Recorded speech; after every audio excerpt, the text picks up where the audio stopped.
Hi friends, అందరూ ఎలా ఉన్నారు? గత కొన్ని రోజుల నుంచి నేను వీడియోస్ అయితే పెట్టట్లేదు. కాబట్టి ఈరోజు మీ అందరి కోసం ఒక మంచి హారర్ స్టోరీతో అయితే వస్తున్నాను. ఈ స్టోరీ కేవలం కల్పితం మాత్రమే, ఎవరిని ఉద్దేశించి చేసినది కాదు. దయచేసి చివరిదాకా చూసి మీ స్పందనని కామెంట్ సెక్షన్లో తెలియజేయండి. ఇంకా మనం ఏమాత్రం ఆలోచించకుండా కథలోకైతే వెళ్ళిపోదాం రండి. సరిగా 1985వ సంవత్సరం. ఆ కాలంలో ఎలాంటి బస్సు సౌకర్యాలు కానీ రోడ్డు రవాణా సౌకర్యాలు కూడా అసలు ఉండేవి కావు. కానీ ఒక గ్రామంలో అయితే ఆ ఊరి పేరు మర్రిపాడు. మర్రిపాడు చుట్టూ దట్టమైన అడవులు ఉన్నాయి. అయితే ఆ ఊరి పేరు మర్రిపాడు. మర్రిపాడుకు ఆనుకొని దట్టమైన అడవి ఉంది. ఎవరైనా సరే అర్ధరాత్రి కానీ కాస్త పొద్దు మూగుతున్నప్పుడు కానీ ఆ అడవి గుంట ఎవరు ప్రయాణించరు. ఎందుకంటే ఆ అడవి గుంట వెళ్తే భయంకరమైన పిశాచులు వెంట పడతాయని, రోడ్డు ముందల ఏవో పడుకుంటాయని అందరికీ ఒక నమ్మకం ఉంది. కాబట్టి ఎవరు కూడా వెళ్ళరు. చీకటైతే చాలు అందరు ఇండ్లలో పడుకొని నిద్రపోతారు. బయట ఎలాంటి శబ్దాలు వచ్చినా ఎవ్వరు బయటికి వెళ్ళరు. కానీ అదే గ్రామానికి చెందిన సీతయ్య రామయ్య ప్రాణ స్నేహితులు. వీళ్ళిద్దరూ ఎప్పుడు కలిసిమెలిసి ఉంటారు. పొద్దంతా పని చేసుకొని సాయంత్రం పూట వాళ్ళిద్దరు ఇంకా ఒక దగ్గర కూర్చొని మాట్లాడుకుంటారు. సంసారం విషయాలు, ఊర్లో జరుగుతున్న సంఘటనల గురించి మాట్లాడుకుంటారు. అలా మాట్లాడుకొని ఇంకా రాత్రిపూట ఎవరి ఇళ్లకు వాళ్ళు వెళ్తారు. కానీ ఆ ఊర్లలో మూఢనమ్మకాలు చాలా భయంకరంగా ఉండేవి. ఈ రామయ్య సీతయ్య ఇద్దరు వాటి గురించి పట్టించుకునే వాళ్ళు కాదు. ఒకరోజు రామయ్య సీతయ్య పక్క గ్రామమైన రుద్రపాడుకు పనిపైన వెళ్తారు. పని చేసుకొని తిరిగి వచ్చే సమయానికి చాలా చీకటి పడుతుంది. ఇంకా ఆ కూలి పని చేసుకొని తిరిగి వస్తున్న సమయానికి రాత్రి 10 అవుతుంది. వాళ్ళ దగ్గర చేతి గడియారాలు ఉండేవి. వాళ్ళ అర్ధరాత్రి వస్తున్నప్పుడు వాళ్ళకు టార్చ్ లైట్లు ఉండేవి. అవి వేసుకొని వాళ్ళు ఆ అడవి గుంట రావాల్సి వస్తుంది. కాబట్టి వీళ్ళిద్దరికీ అడవన్న భయం లేదు, ఆ ఊర్లో మూఢనమ్మకాలన్న భయం లేవు. అయితే వీళ్ళిద్దరు ఆ రోజు పక్క గ్రామానికి వెళ్ళి పని చేసుకొని తిరిగి వస్తున్న సమయానికి బాగా చీకటి పడింది. ఆ ఊరు నుంచి ఈ ఊరికి రావాలంటే ఒక 8 కిలోమీటర్లు ఉంటుంది. మధ్యలో దట్టమైన అడవి. ఇప్పుడు వాళ్ళిద్దరూ ఆ అడవి నుంచే రావాలి. ఇంకా ఆ రోజు చీకటి పడింది. అయితే ఆ భయంకరమైన చీకట్లో ఇద్దరు నడుచుకుంటూ వస్తున్నారు.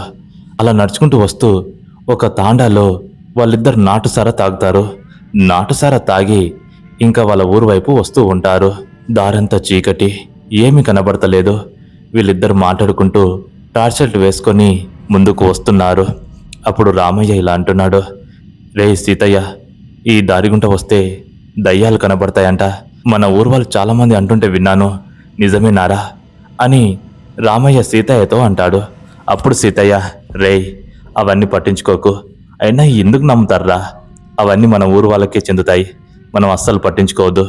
మనం కష్టపడి పనిచేసే వాళ్ళం, ఇలాంటి వాటికి భయపడితే జన్మలో బాగుపడం అని సీతయ్య రామయ్యతో అంటాడు.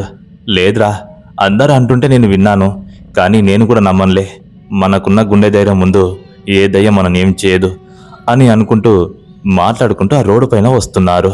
అయితే ఆ అడవిలోకి చేరుకున్నారు. అప్పటికి నాటుసారా తాగి ఉన్నారు. అది వాళ్లకు ఏమాత్రం సరిపోలేదు. కానీ అలా నడుచుకుంటూ వస్తుంటే సమయం 10 దాటింది. సరిగా 11 అవుతుంది.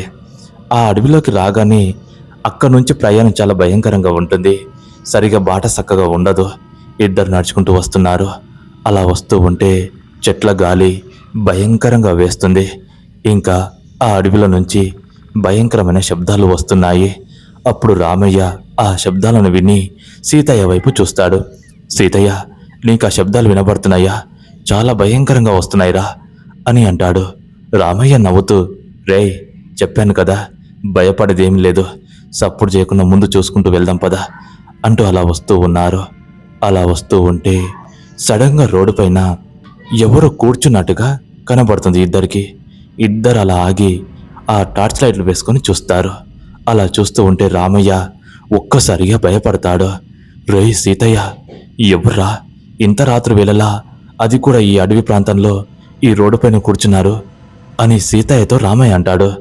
సీతయ్య అప్పుడు ఏమనకుండా నిలబడతాడు. రే ఏమైందిరా, ఏమంటలేవు అని రామయ్య అంటాడు. అప్పుడు సీతయ్య, రేయ్ రామయ్య, భయపడకు, ఎవరై ఉంటారో మనకేం తెలుసు, దగ్గరికి వెళ్ళి అడుగుదాం పద అని ముందుకు అడుగులు వేస్తుంటారు. రామయ్య భయపడుతూ, రేయ్ వద్దురా, నాకు తెలిసి అదేదో గాలిలా ఉంది, ఖచ్చితంగా అది దయ్యమే, మనం వెనుకకు మళ్ళీ వెళ్ళిపోదాంరా, లేదంటే అది మనం చంపేస్తుందేమో అని రామయ్య భయపడతాడు.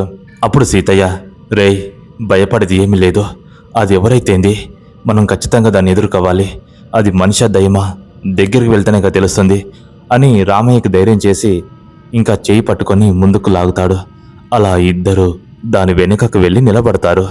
అలా నిలబడి వెనుక నుంచి అప్పుడు సీతయ్య, ఏయ్ ఎవరి నువ్వు, ఇంత రాత్రి వేళలా ఈ అడవి మార్గంలా అడ్డుగా కూర్చున్నావు, పక్కకు తప్పుకో, మేం వెళ్ళాలి అని సీతయ్య అంటాడు. రే దాన్ని గెలకకురా, అది ఖచ్చితంగా దయ్యమై ఉంటుంది, వద్దురా వెళ్ళిపోదాం అని మరీ అంటాడు.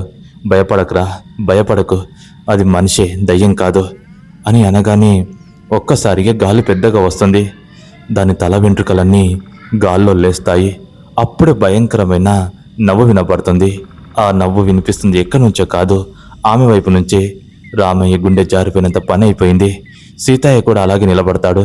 రే అది ఎలా నవ్వుతుందో చూడు, దయ్యమేరా, వెళ్దాం పదా అని ఎంత మొత్తుకున్నా సీతయ్య మాత్రం ధైర్యంగా నిలబడి, అది ఎవరైతే ఏంది తెలుసుకుందాం అని మరొకసారి, నిన్నే, యువతివే నువ్వు, ఎందుకు అలా నవ్వుతున్నావు, పక్కకు తప్పుకో, మేము వెళ్ళిపోవాలి అని మరొకసారి అంటాడు.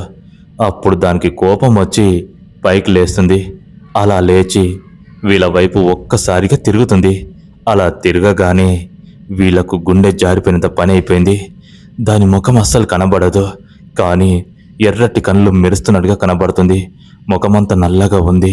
తల వెంట్రుకలేమో మోకాల వరకు ఉన్నాయి. ఇద్దరు గుండెలు అదిరిపడ్డాయి, గజగజ వణుకుతున్నారు. అప్పుడు అది భయంకరంగా నవ్వుతూ, ఏరా నన్ను దాటి వెళ్తారా, ఈ దారిలో వచ్చిన వాళ్ళని నేను ఎవరిని వదలను, వాళ్ళని చంపి నా ఆకలి తీర్చుకుంటాను, ఈరోజు మీరు నాకు బలవలసిందే అని భయంకరంగా నవ్వుతుంది. సీతయ్య అప్పటికే భయపడిన కూడా రామయ్య భయాన్ని చూసి ధైర్యంగా ఉండాలని ఇంకా ధైర్యం తెచ్చుకొని, రేయ్ భయపడకురా, అది ఏం చేయదులే అని రామయ్యని గట్టిగా పట్టుకుంటాడు. ఏం చేయదంటావేందిరా, దాని ముఖం చూస్తేనే భయంకరంగా ఉంది, దాని ముఖమే కనబడతలేదు, కళ్ళు మాత్రం మెరుస్తున్నాయి, వెళ్ళిపోదాం పదరా అని వెనుకకు చేయి పట్టి లాగుతాడు. అది భయంకరంగా నవ్వుతుంది.